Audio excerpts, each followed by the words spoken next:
Zai iya kasancewa ne kina fama da matsananciyar ƙiba sannan kina so ki ga kin rage ta bisa waɗansu mabambantan dalilai kama daga inganta lafiyarki ko kuma ya kasance ba kya jin daɗin siffar jikinki. Kin fara bin waɗansu hanyoyi amma ina kin ga abun tamkar babu nasara kin daina. A cikin wannan bidiyo zan koyar da ke hanyoyi guda 5 da za ki bi domin ki rage ƙibar a sauƙaƙe. Amma kafin mu nutsa a cikin wannan bidiyo yana da matuƙar muhimmanci mu yi sharar fage akan wata kalma da ake kira calorie. Menene calorie? Calorie na nufin adadin karsashi da za ki samu daga nau'ikan abinci ko abun sha da kika ci. Jikinki na yin amfani da wannan calorie ɗin ne wajen aiwatar da ayyuka na cikin jiki kamar niƙa abinci ko kuma aiwatar da ayyuka na zahiri kamar yin tafiya. Calories na janyo miki yin ƙiba ne a lokacin da ya zanto adadinsa da kike ci ko kike sha ya ɗarar ma adadinsa da kike ƙonewa wajen ayyukanki na yau da kullum. Mun gama sharar fage, bari mu nutsa a cikin bidiyon. Daga cikin hanyoyi guda 5 da za ki bi domin rage ƙiba, hanya ta farko ita ce sauya cima. Ina gaya miki irin nau'in abincin da kike ci na da matuƙar tasiri wajen rage ƙiba. A nan yana da matuƙar muhimmanci ki ƙauracewa cin nau'ikan abinci da ke ɗauke da calories sosai a cikinsu. Misali, sarrafaffen abinci kamar frozen meat, soft drinks, ko packaged snacks irin su cin-cin ko plantain chips, ko kuma wasu nau'ikan abin sha kamar irin su ice cream ko candies. Waɗannan nau'ikan abinci na ɗauke da adadin calories, gishiri, suga, mai ko kitse mai matuƙar yawa a cikinsu. Sannan yin amfani da su na ƙara janyo miki ƙiba. A ɗayan ɓangaren nan kuma wasu nau'ikan abinci ne da ya kamata a ce kin mai da hankalinki a kansu. Waɗannan nau'ikan abinci su ne ake kira da whole foods, ma'ana nau'ikan abincin da suke a sigarsu ta zahiri. Waɗannan sun haɗa da fruits and vegetables kamar irin su apple, banana, tomatoes, cucumber ko wake, ko kuma irin su brown rice. Waɗannan nau'ikan abinci suna ɗauke da adadin fiber, ruwa, sannan kuma ba sa ɗauke da calories a cikinsu. Cinsu zai sanya ki jikin ƙoshi, hakan kuma zai rage maki yawan cin abinci. Sannan mamadin cin nama da ke ɗauke da maiƙo ko adadin kitse a cikinsa sosai, ki mai da hankalinki wajen cin lean protein kamar chicken breast. Waɗannan nau'ikan abinci ba sa ɗauke da irin sinadarai da aka sanya a cikin nau'ikan abinci da aka sarrafa su kamar irin gishiri, suga, maiƙo ko kitse. Sannan ba sa ɗauke da adadin calories mai yawa a cikinsu. Yin amfani da su zai taimaka miki matuƙa wajen rage ƙiba. Hanya ta biyu domin rage ƙiba ita ce sauya ɗabi'a. Idan muka waiwaya ta ɓangaren sauya ɗabi'a, yana da matuƙar muhimmanci ki daina hangen kusa. Ma'ana ɗaukan cewa rage ƙiba abu ne da za ki iya cimmawa a cikin wasu satuttuka ko watanni.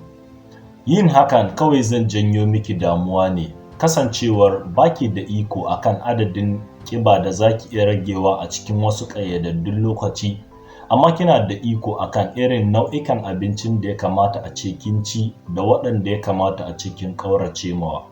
Wannan ne ya kamata a ce kin mai da hankalinki sosai a gare su.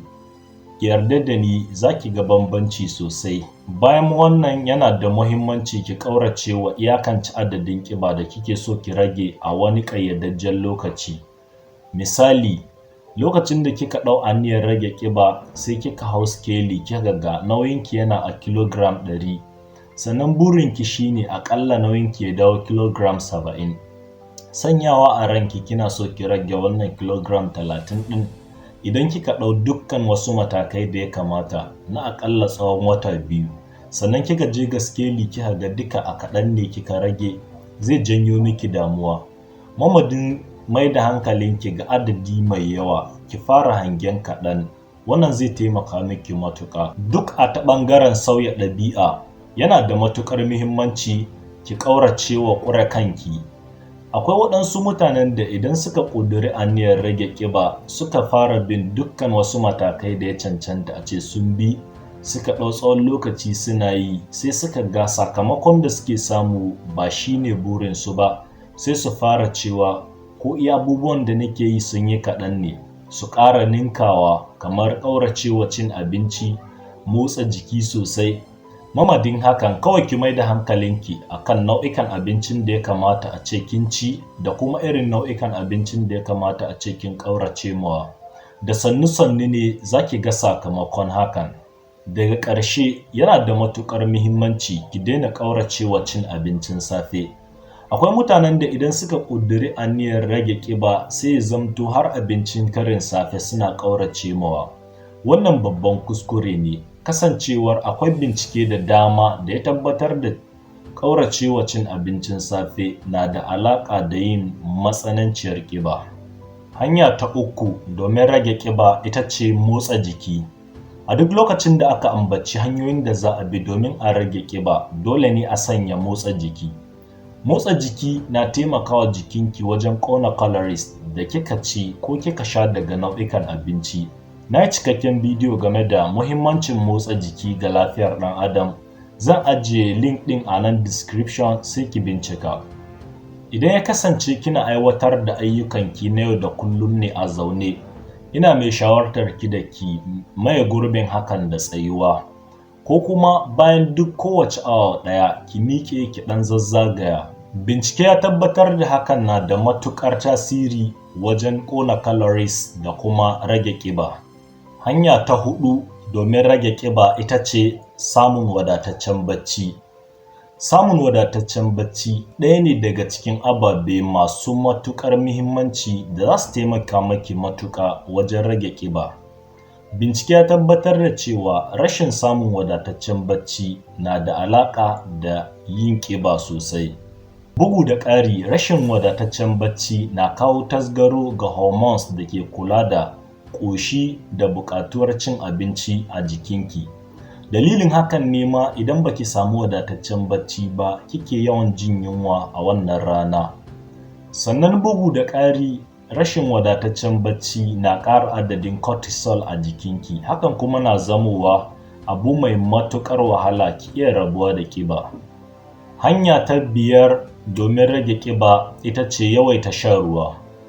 Idan ya kasance ke ma'abociyar shan lemon kwalba ce bayan kin ci abinci ko kuma hakanan, ina mai shawartar ki da ki maye gurbinsa da shan ruwa.